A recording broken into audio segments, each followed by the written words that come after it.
What is up, and welcome back to Beyond the Arc with Brandon Silvers. As always, I am your host, Brandon Silvers. Hope you had a great week. Can you believe it's August already? That means we are just a couple weeks away from the start of college football season. I'll be dropping a college football season preview soon, and the world's most entertaining weekly college football pick'em show, Brett's Bets, will return for your viewing pleasure right here on this YouTube channel. But first, we have to cover some recent big college football news. It's become a summer tradition recently for some Power 5 school to announce they're changing conferences. And this summer was no different, as Colorado announced that they're leaving the Pac-12, or whatever's left of it, to go to the Big 12. With all of the conference realignment, it feels like college sports, specifically college football, are constantly changing. But is it really? Let's go back and look at the first major conference shakeup of my lifetime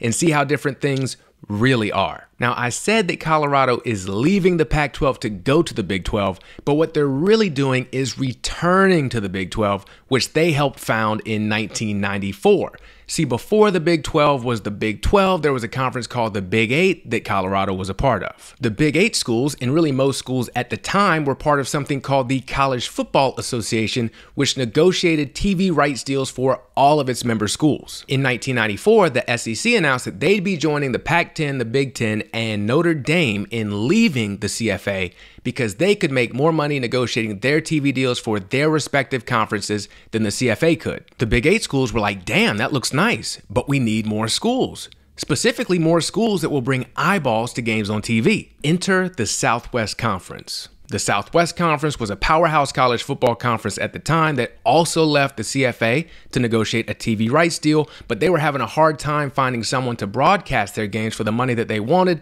so its member schools were like, how are we going to get paid? The reason they were struggling to land a deal was twofold. First of all, one of the best schools in conference history, Southern Methodist, was only a couple years removed from receiving the death penalty from the NCAA.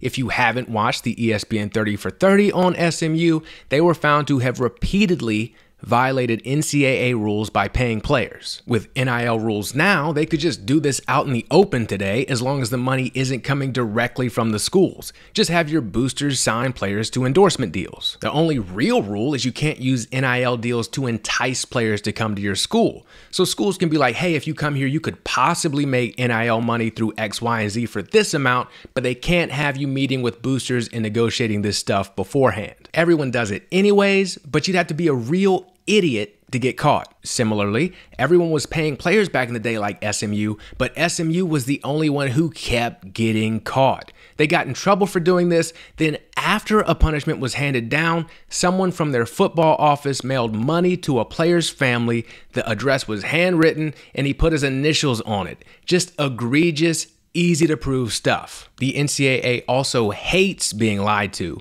And when they interviewed the person who mailed the envelope and asked him if he'd ever mailed anything to that family, he was like, no. And they were like, well, what about this envelope here with your handwriting on it? And he was like, well, yeah, that, but I never mailed anybody any money. And the NCAA was like, whoa, buddy, who said anything about mailing people money? So it basically all unraveled from there. And the NCAA was like, okay, you're out here playing in our face again. Here are all these sanctions, basically making an example of their program so all the other schools would know that they need to move a little bit smoother with how they were operating. Maybe type the address on the envelopes, I don't know. So what were these sanctions? Well, the big ones were they canceled SMU's entire 1987 season and they banned them from live television until 1990.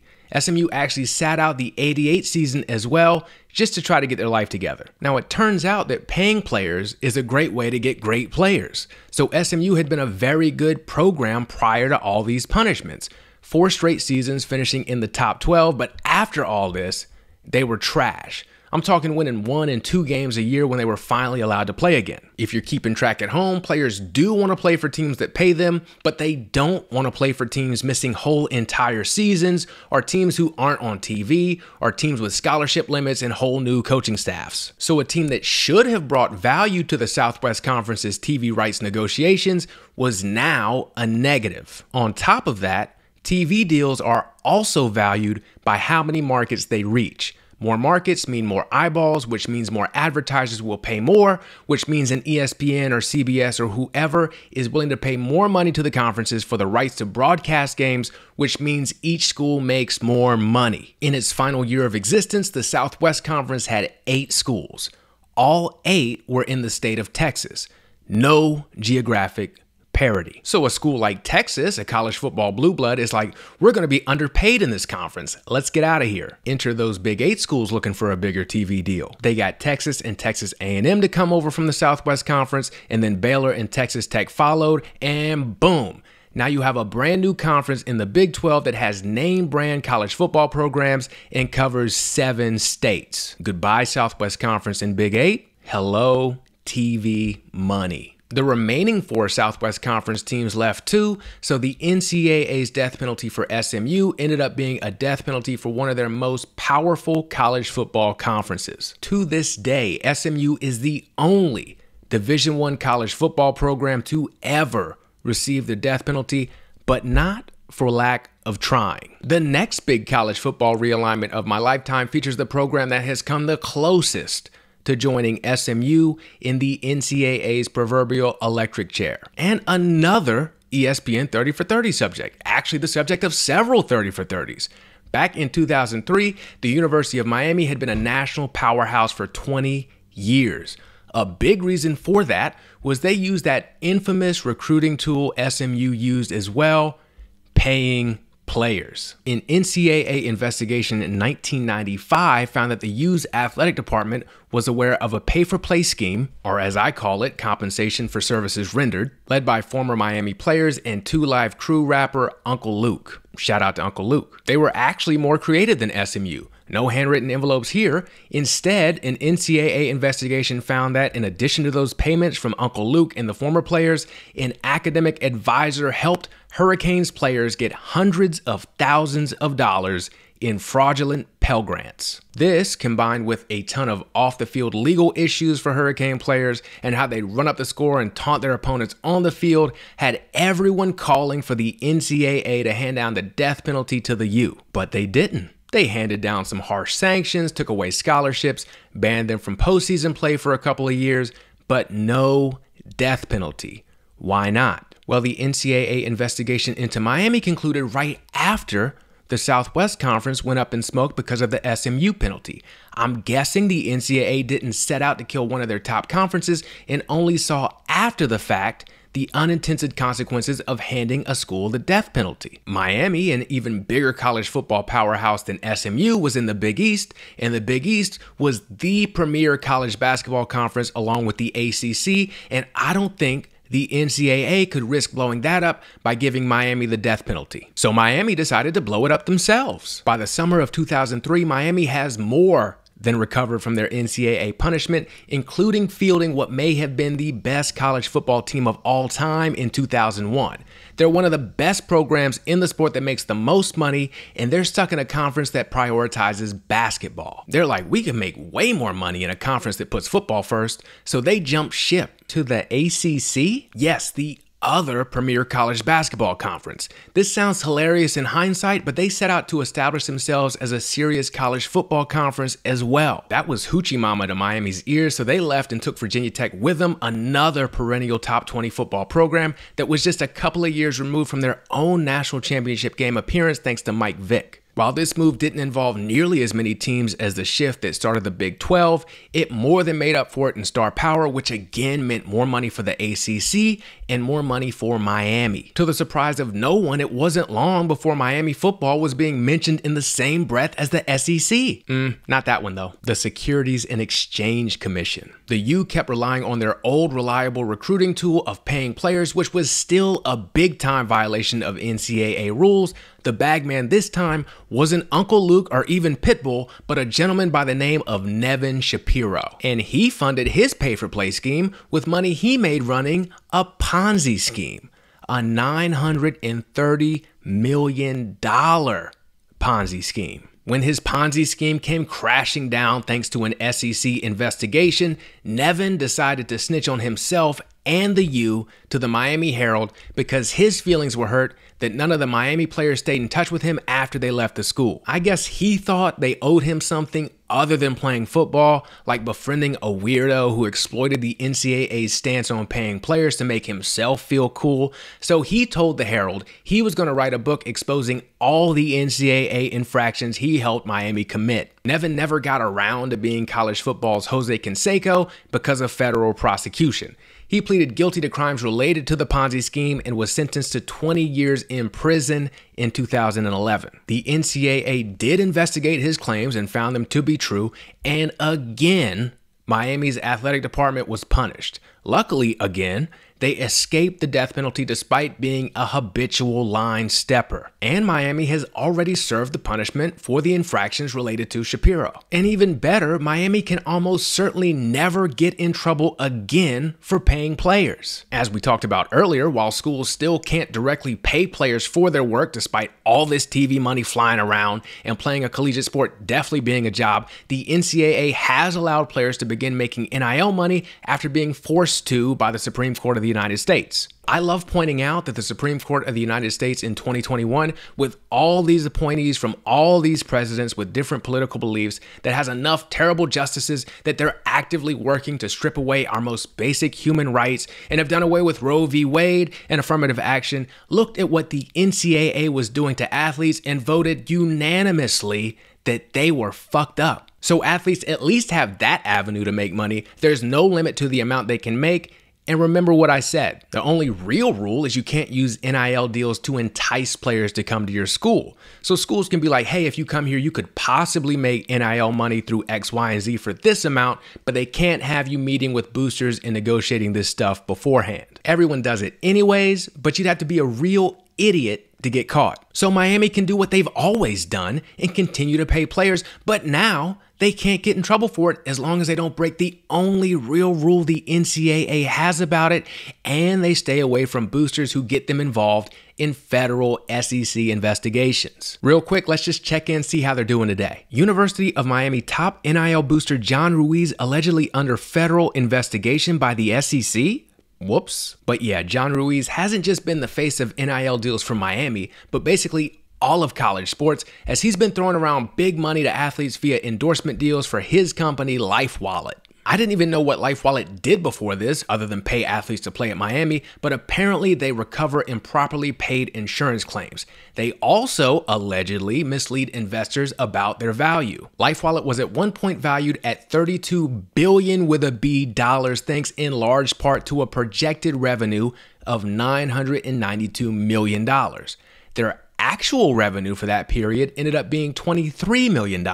Now, missing revenue happens all the time, but missing it by, hold on, let me do the math, $969 million, or slightly more than one Nevin Shapiro Ponzi scheme, does not, and raises huge red flags for everyone, especially federal investigators who specialize in investor fraud. I imagine it also raises huge red flags to athletes when it turns out a school's largest booster who is handing out all these NIL deals might not actually have the money to pay for them. I mean, would you want to go to a school in this new landscape that can't pay you? Especially when that school is also on probation? Wait, Miami's on probation? But I thought I said, and Miami has already served the punishment for the infractions related to Shapiro. And it's nearly impossible to get in trouble for NIL stuff. I mean, the only real rule is you can't use NIL deals to entice players to come to your school. So schools can be like, hey, if you come here, you could possibly make NIL money through X, Y, and Z for this amount, but they can't have you meeting with boosters and negotiating this stuff beforehand. Everyone does it anyways, but you'd have to be a real idiot to get caught. Well, Miami was the first school to get caught breaking this rule, thanks again to John Ruiz, who tweeted out a picture of himself with the Cavender twins after dinner they had together before the twins came to play women's basketball for the Hurricanes. Real idiot. Miami somehow, even though there are fewer rules, keeps getting in trouble for the same stuff. In fact, the only thing that's changed is that they aren't good at football anymore. But don't worry, Nevin Shapiro is expected to be released to home confinement in 2026. Okay, what year are we in? We got to go back. Colorado. It's 2010 now. The Pac-10 is feeling themselves and the Big 12 is looking vulnerable, so the Pac-10 makes their move and is like, tell your friends to get with my friends, and we can be friends. Colorado's like, say less, we're there. And the Pac-10 is like, that's cool, but we want a super conference.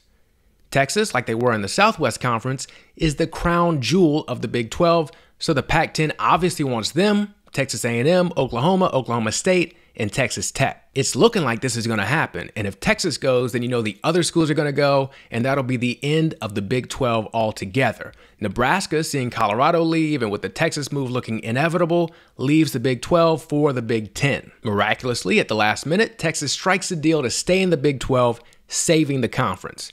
The Pac-10 settles for Colorado and bringing on Utah to become the Pac-12, which doesn't really move the needle. No super conference for them. There was some more Big 12 shuffling the year after Nebraska and Colorado left, when Texas A&M and Missouri also left for the SEC. They brought in TCU and West Virginia to offset those losses, but again, the conference was okay because they managed to hold on to their most prestigious programs in Texas and Oklahoma, until they didn't. There was some more movement among lesser teams in the meantime, but nothing else major happened until June 2021. In the winter of 2020, Disney, ESPN, ABC bought exclusive rights to SEC games in a 10-year, $3 billion deal that could bring each school $70 million a year. Hello, TV money. Texas and Oklahoma are like, wait a second, $70 million a year in TV money alone?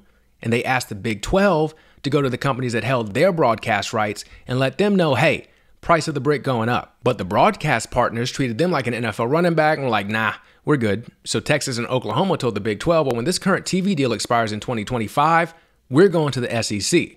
The Big 12 is obviously not happy about this, so they actually reached a buyout agreement that'll let them join the SEC in 2024. To put this in perspective, the new TV deal for the Big 12 that takes effect in 2025 will pay each school about $32 million a year, or less than half of what SEC schools stand to make. What's even wilder is that SEC TV deal isn't even the most lucrative one out there. How is that possible? To afford the exclusive rights to SEC games, because the SEC is the top conference in college football, Disney, ESPN, ABC had to let go of their rights to Big 10 football. The Big 10 is the next best college football conference, despite it being an absolutely awful brand of football. It's football you enjoy if you long for the days before the forward pass was a thing, or maybe you ran out of melatonin. But they do have Michigan and Ohio State and Penn State, so they're number 2 behind the SEC, and more importantly to broadcast partners, number 1 among available conferences in need of a broadcast partner. Now, if they're number 2,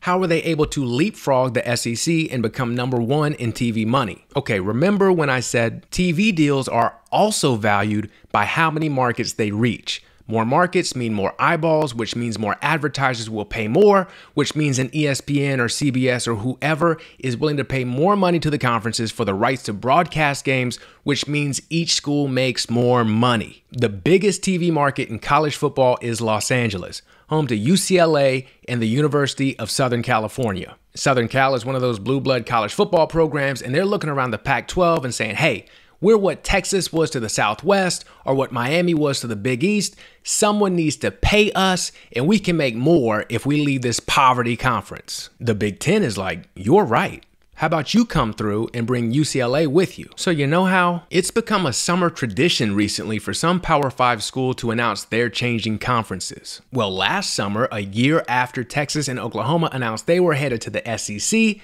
Southern Cal and UCLA announced they were going to the Big 10. It makes no sense whatsoever geographically or name-wise, as there are now 14 teams in the Big 10, but it makes sense at the bank, where schools will make anywhere between $80 and $100 million a year thanks to broadcast deals with Fox, CBS, and NBC. Hello, TV money. Hopefully Michigan uses some of that money to get better catering for their recruiting events. Look at this tweet, or X, or whatever it's called now, from Elijah Dotson, a football recruit who attended the Wolverines' biggest football recruiting event of the year. What in the kid cuisine microwave dinner is this? Does Pat McAfee have a culinary school? This food just came up to me at my neighborhood pool and asked me who I know that lives here. It just tried to convince me that Dave is a better show than Atlanta. This is a great way to end up with a white running back. This meal just reminded me of Dabo Sweeney, and I haven't talked about the ACC in a while, so what are they doing? Every everything they can to keep Clemson and Florida State from leaving the conference because of the TV deal they signed. When it comes to contracts in business, in order to maximize your value if you're the one receiving money, you should try to get yourself a deal that's on the shorter side. Numbers change quickly, and you don't want to be locked into a long-term deal when dollar amounts are going up like they are now. The SEC and Big Ten deals are for 10 and 7 years respectively. Long enough for some security, but short enough so that they can capture as much value as possible. The ACC, on the other hand, heard the judge sentence Nevin Shapiro and said, yeah, I'll take that too. They're locked in until 2036. The SEC and Big Ten's new deals will be expired before the ACC's current deal is up. Even Scottie Pippen in 1991 thinks this deal stinks. The schools are locked into making like $31 million a year until then, which is already a low valuation, and they still have 13 years to go.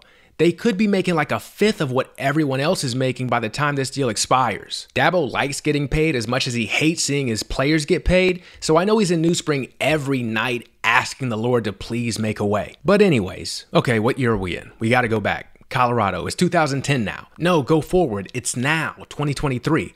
Colorado is leaving the Pac-12 to go back to the Big 12, and the Pac-12 is the one that's looking vulnerable because they drag their feet on negotiating a new deal, and their two biggest bargaining chips are headed to the Big 10. Colorado is feeling good about themselves. A lot of interest in the program thanks to their new football coach, Bobby Bowden impersonator Deion Sanders. And if we know one thing about this school, they are a fair weather university. Not enough TV money or the conference looks like it's about to die? They're gone.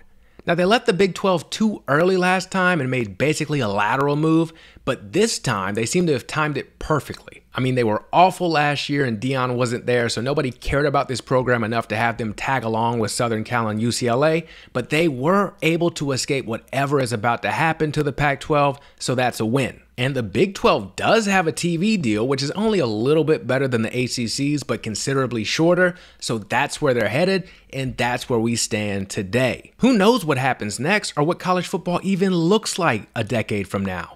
It's hard to keep up with and kind of overwhelming. I mean, with all of the conference realignment, it feels like college sports, specifically college football, are constantly changing. But it isn't really. That will do it for this week's episode of Beyond the Arc with Brandon Silvers. As always, thank you for listening, watching, subscribing, rating, reviewing, and sharing. And I will catch you next week.